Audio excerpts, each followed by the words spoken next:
आज हमारे साथ हैं दुबई से श्री हरीश कलवानी जी, जो आपको बताएँगे कि कोरोना क्राइसिस के अंदर अपने को कैसे सेफ रखें, इम्यूनिटी कैसे बढ़ाएँ अपनी बॉडी की। आइए वेलकम करते हैं श्री हरीश कलवानी जी का दुबई से। Thank you very much. मैं आज आपको नेचुरोपैथी के बारे में बताना चाहता हूँ कि नेचुरोपैथी से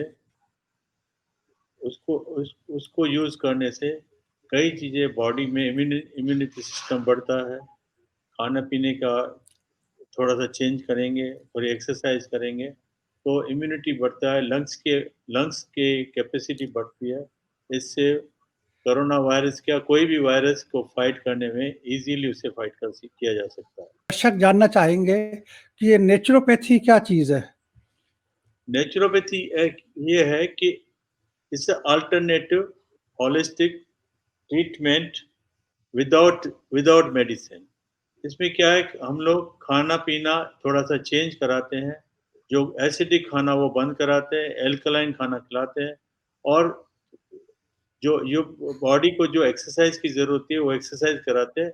उससे क्या होता है कि बॉडी के सब चेंजेस इनसाइड सब चेंजेस होते जाते हैं और इम्यूनिटी सिस्टम उसका बढ़ जाता है। जब इम्यूनिटी बढ़ जाता है तो फिर body can fight with any kind of diseases. तो एक्चुअली क्या होता है कि नेचुरोपैथी के 3 तरह से बॉडी को मैनेज करती है। एक body, mind and soul.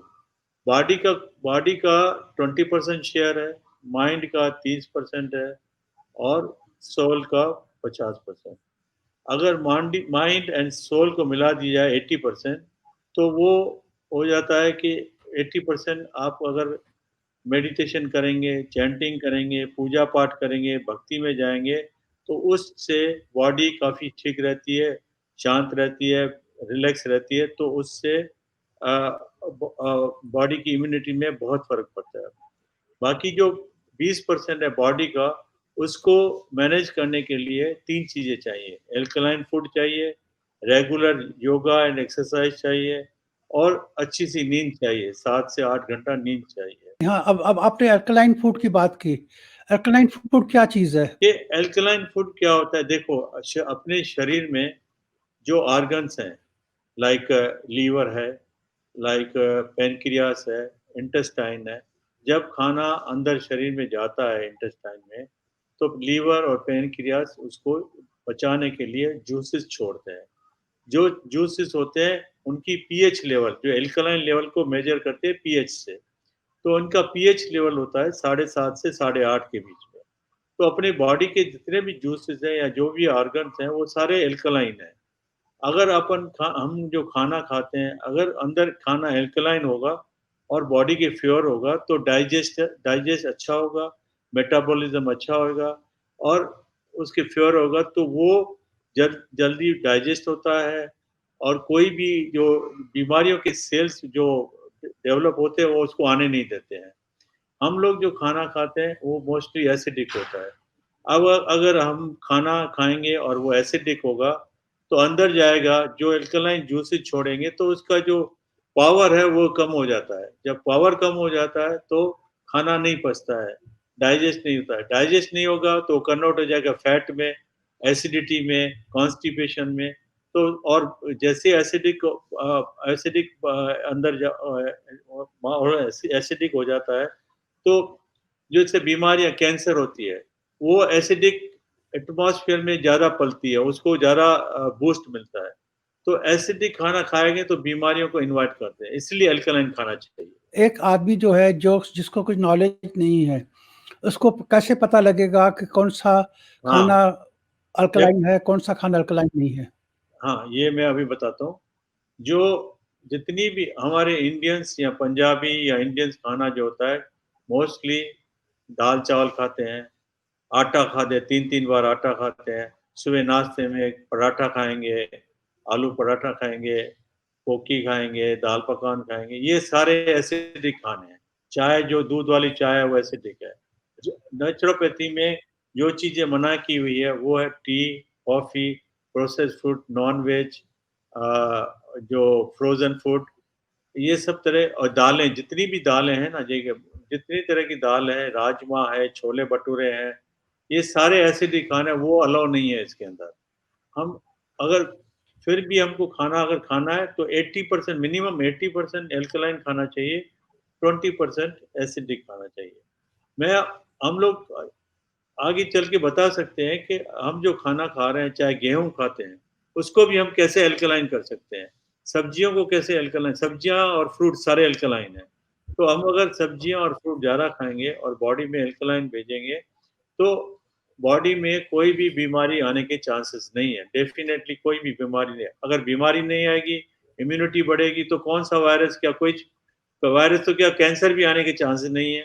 Otherwise acidic खाना खाएँगे, एक दिन कोई न कोई बीमारी ज़रूर अटैकेगी। पहली बार हम जब 3 बार खाना खाते हैं, गेहूँ जो है मोस्ट एसिडिक है, वो 3 बार नहीं खा सकते। चाहे आप लोग जैसे ब्रेकफ़ास्ट में खाते हैं पराठा, वो किया ये अलावा और रोटी खाते हैं, दिन में लंच में 2 रोटी खाते हैं, रात को डिनर भी 2 रोटी खाएँगे, 1 रोटी खाएँ। हम लोग इसको थोड़ा चेंज कर देंगे। ब्रेकफ़ास्ट में थोड़ा फ्रूट्स सारे अल्कलाइन हैं। एक क्लीवलैंड हॉस्पिटल है अमेरिका की दुबई में, अबू धाबी में, उन्होंने एक चार्ट रिलीज़ किया था, उसमें उन्होंने साफ लिखा है कि अल्कलाइन फूड खाना चाहिए और अल्कलाइन का जो पीएच लेवल है, उसकी लिस्ट भी दी हुई है कि कौन-सा किसकी ज़्यादा है। वो खाने से काफ़ी बॉडी में अगर अल्कलाइन खाना जाएगा, तो अच्छी तरह पचेगा, डाइजेस्ट होगा, कॉन्स्टिपेशन नहीं होगा, पेट साफ रहेगा और और कोई बीमारी नहीं आएगी। दूध और दही मना है। अब लोग बोलेंगे दूध तो पीना ही है। अब आप ब्रेकफ़ास्ट में आप आलमंड मिल्क बनाइए। आलमंड मिल्क में पहले सुबह-सुबह थोड़ा फ्रूट खाइए, फिर अगर दूध के साथ आप स्मूदी बनाइए। आलमंड मिल्क जो है वो अल्कलाइन है। आप 5 बादाम लो, उसको क्रश करो ग्राइंडर में, क्रश करके 1 गिलास पानी डालो, फिर उसको छान दो। छानने के बाद जो दूध बनेगा और जैसे दैट इज़ आलमंड मिल्क। अब उसके अंदर जैसे फ्रूट है, मैंगो है, एप्पल है, पपाया है, बनाना है, जो भी आपको खाना है पीसेस करके उसमें डालो, आपको smoothie as a, mango milk almond milk shake बन जाएगा। वो इतना टेस्टी है और वेरी फिलिंग। आप सुबह अगर फ्रूट खाया, ये शेक पिया मोर देन इनफ। फिर आपका एक पार्ट अल्कलाइन हो गया, क्योंकि फ्रूट अल्कलाइन है, आलमंड मिल्क शेक अल्कलाइन है और एक पार्ट जो जो ब्रेकफ़ास्ट का है वो अल्कलाइन हो गया। अब हमको लंच में आप बोलेंगे रोटी तो खानी पड़ेगी, रोटी है, सब्ज़ी है। अब रोटी को अल्कलाइन कैसे करते हैं? रोटी को आप पालक है, मेथी है, धनिया है, जो भी लीफ़ी वेजिटेबल्स है, उसको 75% लीजिए या 80% लीजिए, उसको पीसेस कीजिए, 20 से 25% आटा लीजिए। उसको उसके साथ गूँध के आप उसकी उसकी रोटी बनाइए, तो वो जो गेहूँ एसिडिक है, वो 100% कन्वर्ट हो जाएगा अल्कलाइन में। तो आपकी रोटी भी अल्कलाइन है। अब सब्ज़ी कैसे सब्ज़ी वैसे सारी सब्ज़ी अल्कलाइन होती है, लेकिन उसका बनाने का तरीका जनरली हम बनाते वो गलत है। हम यहाँ तो डायरेक्ट कुक करते हैं, यहाँ बॉयल करते हैं। दोनों चीज़ों में जो सब्जियों की जो ताकत होती है, जो न्यूट्रिशन फैक्ट्स होते हैं, वो सब डैमेज हो सब खलास हो जाते हैं। इसको खाना बनाना ऐसे चाहिए, आप सब्जियों को स्टीम करिए स्टीमर में और दूसरे स्टीम करके और बाहर आप ग्रेवी बनाइए टमाटर की, प्याज़ की, नमक ये जैसे भी ग्रेवी बनाने मिर्ची डालनी है, वो ग्रेवी बनाई स्टीमर से सब स्टीम करके सब्ज़ी बाहर निकाले, आप सब्ज़ी बन गई। कुछ नहीं है, न्यूट्रिशन फैक्ट भी है और अल्कलाइन भी है और रोटी भी अल्कलाइन है, तो आपका लंच पूरा अल्कलाइन हो गया विद न्यूट्रिशंस। तो बॉडी में न्यूट्रिशन भी जाएँगे, बॉडी में अल्कलाइन भी आ जाए। सिमिलरली रात को भी आप डिनर में 2 जैसे ही रोटी बनाएँगे पालक की, मेथी की, आप बीटरूट की भी बना सकते हो। बीटरूट को स्टीम किया और क्रश करके पीसेस करके 75% लिया, उसके अंदर आटा डाला, आटा उसकी बीटरूट की रोटी बनाई थी, इतनी टेस्टी होती है, इतना हेल्दी है, अल्कलाइन है और दूसरा अगर गेहूँ के अलावा जो दूसरे मिलेट्स होते हैं जैसे ज्वार, बाजरा वो 100% अल्कलाइन है, वो ऐसे भी खा सकते हैं, सब्जी के साथ भी खा सकते हैं। तो आप गेहूँ जो है उसको कन्वर्ट कर दीजिए, सब्जी को आप स्टीम में बनाइए, तो आपका लंच डिनर, ब्रेकफ़ास्ट सब के सब जो होंगे अल्कलाइन जाएगा, ये खाना जाएगा, ईज़िली पचेगा, आपका वेट कम हो जाएगा, आपकी इम्यूनिटी जो बॉडी में जो पहले से ही कुछ डैमेज हो चुके हैं सेल्स, वो रिपेयर होने शुरू हो जाएँगे। रिपेयर होते ही आपकी इम्यूनिटी धीरे-धीरे बढ़नी शुरू हो जाएगी। आपको ये ट्रायल करना है 90 डेज़ में करके देखिए। 90 डेज़ के अंदर आपकी बॉडी बिल्कुल फ्रेश हो जाएगी। ये 1 महीने से ही मालूम चल जाता है, लेकिन ट्रायल बेसिस हम 90 डेज़ पे देते हैं। तो आप लंच ब्रेकफ़ास्ट में आप फ्रूट खाइए और स्मूदी पीजिए, लंच में 2 रोटी खाइए, रात को आप 1 रोटी खाइए। अभी इसके अलावा अगर लंच के खाने के साथ या डिनर के साथ आप सलाद खाइए। सलाद को आप ऐसे कर सकते हैं, कुकम्बर है उसको पीस टुकड़े कीजिए, टमाटो को भी पीसेस कीजिए, कैरट को पीसेस बीटरूट डालें, सलाद पत्ते डालें, थोड़े से एप्पल डाल दिया पीसेस, ऑरेंज डाल दिए या वाटरमेलन डाल दिया, फिर इसको मिक्स कर दिया। उसके अंदर ड्रेसिंग डालनी है, वो जो अल्कलाइन बनानी है, 1 चम्मच ऑलिव ऑयल लिया, 1 चम्मच फ्रेश लेमन जूस डाला और एक छोटा चम्मच हनी डाला, वो बन गया ड्रेसिंग।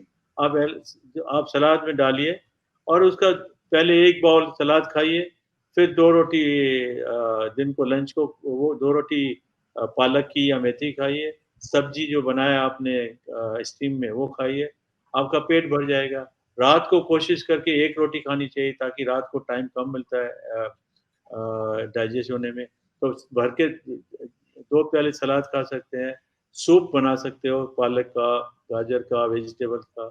सूप पिया, सलाद खाया, 1 रोटी खाई, सब्ज़ी खाई, पेट भर जाता है। और मैं एक चीज़ और बताऊँ कि डायबिटीज़ वालों के लिए ख़ास बात, कि डायबिटीज़ डॉक्टरों ने उन सब ने डरा के रखा हुआ है कि आप फ्रूट खाओगे, तो आपकी शुगर बढ़ जाती है। मैं गारंटी देता हूँ, आप दिल खोल के फ्रूट खाइए, आपकी शुगर बढ़ने के अलावा बढ़ेगी नहीं, उल्टा कम हो जाएगी। ये शुगर जो है, ये शुगर नहीं बढ़ाती है, इसके अंदर फ्रूक्टोज़ होता है, जो डायरेक्ट डिसॉल्व हो जाता है ब्लड के सेल्स में। ये शुगर नहीं बढ़ाता है। जिसको डायबिटीज़ है, जिसको डर है, मैं बोलता हूँ जिसने मैंगो नहीं खाया अभी सीज़न है, खा लो जितना चाहिए। ग्रेप्स खा लो, चीकू खा लो। आपको एन्जॉय करो और आपकी शुगर कम होगी, बढ़ेगी नहीं। गारंटी है आपकी टैबलेट्स कम होनी शुरू हो जाएगी। एक चीज़ बताइए, सिंधी में तो सिंधी कढ़ी और चावल तो फ़ेमस है, वर्ल्ड फ़ेमस है, तो उसको हाँ, कैसे अवॉइड करें? अभी देखो टमाटे की कढ़ी अलाउ है। देखो जो चावल है वो भी कार्बोहाइड्रेट्स है। चावल सबसे खराब में खराब चीज़ है दाल-चावल। ठीक है? दाल जितनी भी है मोस्ट एसिडिक है और चावल है कार्बोहाइड्रेट। तो एक हो गया प्रोटीन और ये दोनों एक-दूसरे के दुश्मन हैं। अब हम लोग ये दाल-चावल तो एक पूरा इंडिया में एक गरीब आदमी का खाना होता है और एक एक नॉर्मल हमारे भी सिंधी लोग ये दाल-चावल खाते ही खाते हैं।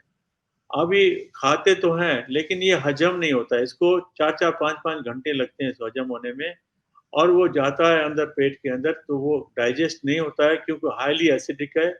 अंदर जूसेस अल्कलाइन है, तो जूसेस जो हैं उनके पावर खलास हो जाती है, वो डाइजेस्ट नहीं कर पाते हैं। फिर आपका धीरे-धीरे आपने सिंधियों की बात तो की है, लेकिन सिंधियों को आप देखो तो सही कितना पेट निकला हुआ है बाहर। पेट निकला मतलब वो डाइजेस्ट नहीं हुआ और पेट फूलता जाएगा, एसिडिटी बढ़ जाएगी और कॉन्स्टिपेशन हो जाएगा और कौन से सेल्स डैमेज होके कौन सी बीमारी के लिए आगे बीमार होने के लिए तैयार हो रहे हैं, like cancer, like paralysed kidney failure, ये सब एसिडिक खाने की वजह से होते हैं। अगर अपन उसको बंद कर देंगे तो वो उनको चांस ही नहीं मिलेगा डेवलप करने के लिए। टमाटो करी खा सकते हो, लेकिन चावल को खाना है तो एक पोर्शन चावल, 2 पोर्शन सब्जी, जैसे मैंने बताया कैसे सब्जी बनाते हैं, तो 2 पोर्शन सब्जी का 1 पोर्शन चावल का खाएँगे तो चावल का जो एसिडिक पार्ट है वो कम हो जाएगा। तो ये आप खा सकते हैं और दाल खाई चाहिए तो लास्ट में एक एज़ अ सूप करके पी सकते हो। बाकी चावल के साथ खाओगे व्हिच इज़ नॉट, कभी-कभी खा लिया तो चलेगा कभी, तो बाकी डेली रूटीन में नहीं खा सकते। आपको एक चीज़ बता दूँ, इंडिया में दाल-चावल जो खाते हैं ज़्यादातर, चाहे पंजाबी हो, सिंधी हो, गरीब आदमी हो, तो कैंसर का रेशियो इंडिया में बहुत ज़्यादा है कंपेयर टू अदर कंट्रीज़। आप चेक कर सकते हो। तो उसका रीज़न ये है कि एसिडिक खाना ज़्यादा वहाँ चलता है। आप पंजाबी लोग सुबह आलू के पराठे खाएँगे, दही के साथ खाएँगे, दोनों वो एकदम एसिडिक है और दिन को भी हेवी खाना खाएँगे, रात को भी खाना खाएँगे, तो वो आगे आप उसको बीमारी को इनवाइट कर सकते हैं। अभी मैं ये पूछना चाहता हूँ नॉर्मल पानी जो होता है टैप वाटर, उसका हाँ, पीएच लेवल क्या होता है? नॉर्मल देखो अभी मैं उल्टा आपको इस बारे में शुरू में बताना चाहता था कि कुछ दिन पहले आपने पिंकी हरवानी का वीडियो रिलीज़ किया था जिसमें कैंगेन वाटर को उसने बताया था किस तरह पीएच लेवल अच्छा होना चाहिए। आपको बता दूँ कि मैं 2 साल 3 साल से यही पानी यूज़ कर रहा हूँ। उस एक नॉर्मल वाटर का पीएच लेवल जो आता है 7 पॉइंट समथिंग होता है, वो ठीक है। क्योंकि बॉडी के अंदर जो लेवल है जूसेस का वो बिटवीन 7.5 से लेके 8.5 है। 7 से नीचे अगर कुछ भी खाएँगे, चार्ट दिया हो उसमें दिया हुआ है पीएच लेवल 7 से ऊपर सब एल्कलाइन है, पीएच लेवल 7 से नीचे सब एसिडिक है। तो पिंकी अरवानी जो बोल रही थी कैंगेन वाटर पीना चाहिए, मैं बोलता हूँ बहुत ज़रूरी है। मेरे घर में मैंने 2-3 साल पहले लगाया था, अपने लिए लगाया, वो मैं अपना पानी 9.5 पीएच लेवल का पीता हूँ, एल्कलाइन। घर में जो खाना बनता है, सारा खाना धो वॉश करते हैं 7 पॉइंट समथिंग से और उसका जो खाना बनता है सब 8.5 लेवल से बनता है। हम लोग कंप्लीटली पानी कैंगेन वाटर यूज़ करते हैं, बच्चों को भी उस लेवल से पिलाते हैं और मैं खुद भी रिकमेंड करूँगा हर एक को कि ये कैंगेन वाटर बहुत ही अच्छी मेरे को 2.5 साल 3 साल हो गया मशीन लगाए हुए। कोई तकलीफ नहीं है, कोई प्रॉब्लम नहीं है, बहुत ही अच्छी चल रही है and it is worth using worth मैं बोल रहा हूँ इट इज वेरी यूजफुल महंगी है लेकिन very useful Contact my colleague in Denmark. Her name is Kavita Harwani. You can please share her details on the screen. She's very knowledgeable about this. I believe she's also using this machine in her residence. In India, they can contact me. Mr. Harwani, if you'd be so kind to share my details, please do so. I'm available in India at all times, and I can assist people also with international orders as I am one of the worldwide distributors for this product internationally. The one that we recommend the most is basically known as the SD501 model that's made up of 7 plates and is cost about 2,77,000 rupees. मालूम नहीं चलता है लेकिन अंदर अपना body में 70% water है और तो वाटर ही अपना पीएच लेवल अच्छा नहीं होगा तो बॉडी को बीमारी के आने के चांसेस बहुत जाते हैं इसलिए आई रिकमेंड ड्रिंक वाटर ये वो नॉर्मल बॉटल वाटर 7.1 है या 7 पॉइंट ऐसा होता है लेकिन इससे बढ़ के 8.5 या 8-9 पियो तो बहुत अच्छा है जो मैं पी रहा हूँ मुझे कोई भी तकलीफ नहीं है आज की तारीख में अच्छा, अभी बताइए ये नेचुरोपैथी में ये बॉडी को डिटॉक्स कैसे किया जाए? क्या होता है कि बॉडी के 5 पार्ट्स जो होते हैं उनको डिटॉक्स करना चाहिए। Number 1 intestine, number 2 liver, number 3 lungs, number 4 kidney, number 5 skin जो अपनी बॉडी स्किन है। मैं वन बाय वन आपको बताऊँगा कि कैसे करना चाहिए। जो इंटेस्टाइन है उसमें पहले-पहले तो उसका जो डिटॉक्स करने का तरीके हैं उसमें पहले तो हम खा रहे हैं एल्कलाइन खाना वो ज़रूरी है। दूसरा हफ्ते में एक बार फ्रूट फास्टिंग करनी चाहिए। फ्रूट फास्टिंग का मतलब है वैसे तो ओनली जूसेस के लिए भी होता है कि ओनली जूस फास्टिंग बट वो उतना के कोई नहीं कर पाएगा। फ्रूट फास्टिंग मतलब ब्रेकफास्ट में फ्रूट खाया, स्मूदी पिया आलमंड मिल्क के साथ में और दिन को लंच में फ्रूट खाया, उसके साथ सलाद खाया जैसे मैंने बताया था, रात को भी फ्रूट खाया और साथ में सलाद खाया। तो ये एक दिन हफ्ते में फ्रूट फास्टिंग करना चाहिए, इंटेस्टाइन को डिटॉक्स करने के लिए। इसके अलावा महीने में या 15 दिन में एक बार एनीमा ज़रूर करना चाहिए, क्योंकि जब तक इंटेस्टाइन क्लियर नहीं होगा, कोलोन क्लियर नहीं होगा, तो कुछ न कुछ जो अंदर की गंदगी रह जाती है, वो फिर ब्लड उसके जो प्रॉब्लम्स ब्लड में चले जाते हैं तो बीमारी होने के चांसेस होते हैं। तो इंटेस्टाइन क्लीन करने के लिए अल्कलाइन फूड, हफ्ते में 1 फ्रूट फास्टिंग और कब महीने में 1 बार या 15 दिन में 1 बार एनिमा कराना चाहिए। और एक जो जूस जैसे एक सिनेमन टी आती है, मैंने बताया नहीं, एक सिनेमन टी जो हमको पीनी चाहिए, जिसमें सिनेमन टी कैसे बनाते हैं वो भी बता देता हूँ कि गर्म पानी, 1 गिलास गर्म पानी लो, उसमें पिंच ऑफ सिनेमन पाउडर डालो और बाहर निकाल के उसके अंदर 4-5 ड्रॉप्स नींबू डालो। वो सिनेमन टी टेस्टी भी है, नॉर्मल टी से वो ज़्यादा अच्छी है।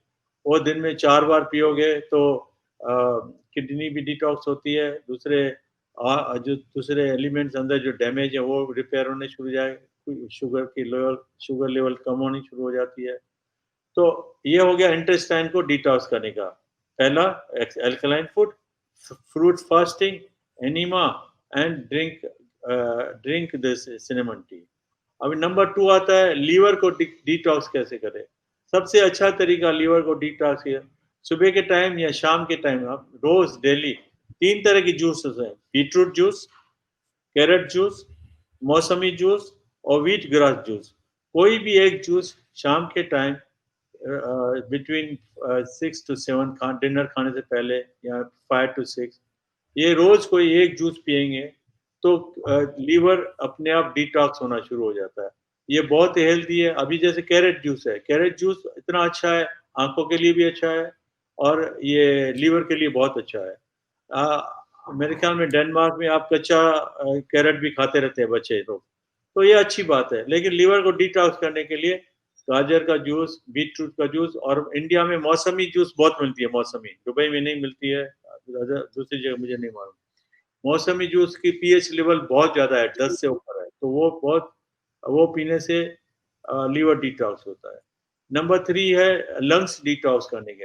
लंग्स डिटॉक्स करने के लिए एक तो सिनेमन टी जो बोला वो पीना है और लंग्स की एक्सरसाइज का वीडियो मैंने आपको भेजा है, वो लास्ट में आप बता सकते हैं। उसकी 6-7 एक्सरसाइज है लंग्स की, वो आप वो कर सकते हैं।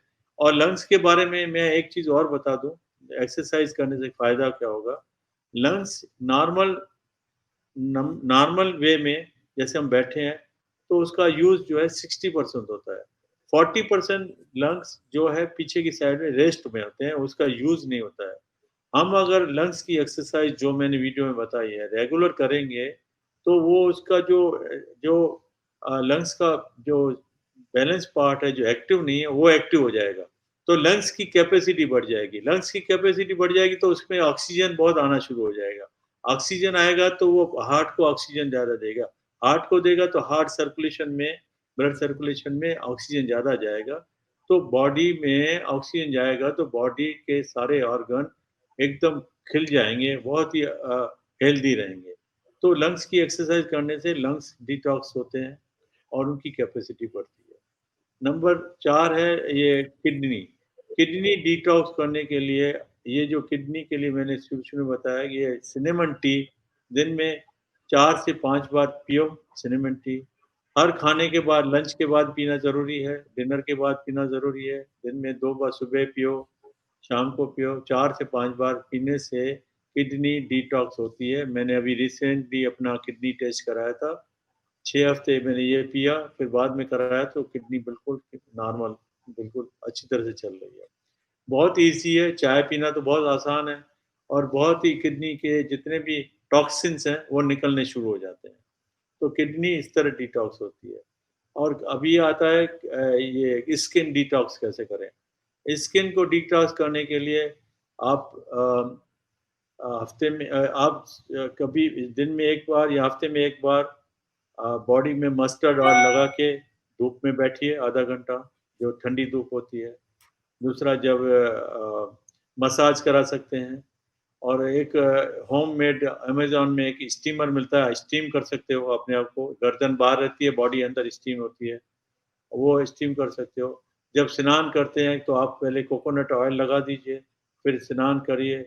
फिर लास्ट का जो स्नान होता है वो पहले गर्म पानी से पहले कीजिए, लास्ट में हल्का-सा नॉर्मल से ठंडा पानी से स्नान करना चाहिए। स्किन इस तरह डिटॉक्स होती है। ये पाँचों ऑर्गन अगर डिटॉक्स हो जाएँगे तो बॉडी अपनी बहुत अच्छी हेल्दी हो जाएगी। अगर नहाने के टाइम में कंगन वाटर यूज़ किया जाए? देखो, कंगन वाटर इज़ ऑलवेज़ यूज़फुल। आप पियो, यूज़ करो, कोई लेकिन उसका लेवल आप 9 पॉइंट रखने की जरूरत नहीं है, आप 7.2 7.5 पे ना सकते हो जी। आपका बहुत-बहुत धन्यवाद श्री कलवानी जी। आप दुबई में बैठे हैं, मैं डेनमार्क में बैठा हूँ, हिंदुस्तान के व्यूअर्स देख रहे हैं इसमें। अब मैं आपको लंग्स डिटॉक्स करने की एक्सरसाइज बताऊंगा। एक्सरसाइज नंबर 1, आप सांस को लेंगे, 10 सेकंड तक होल्ड करेंगे, फिर छोड़ेंगे इस तरह।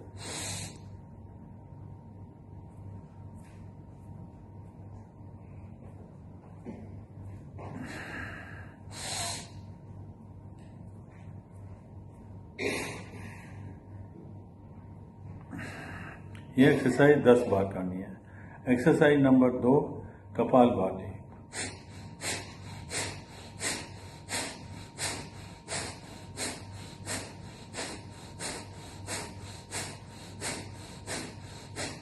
नाक से एक्सहेल करना है और ये 50 स्ट्रोक करने हैं। ये आप 2 बार भी कर सकते हैं, 50-50 के 2 बार कर सकते हैं। Exercise number 3, bhastrika.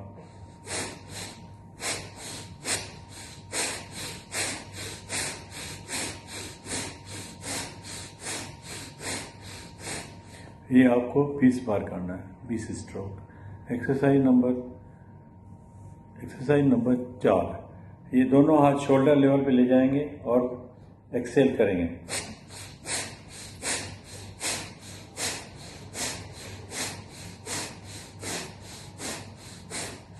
ये भी 20 बार करेंगे। एक्सरसाइज नंबर 5, दोनों हाथ पेट के लेवल पे लेके सेम इसी तरह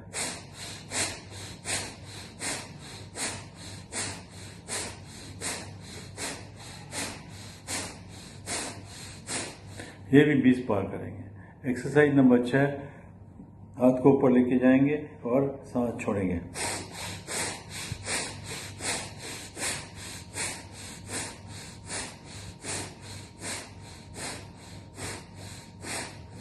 ये भी 20 बार करेंगे। टोटल 6 एक्सरसाइज है, 10 मिनट की है। इससे लंग्स डिटॉक्स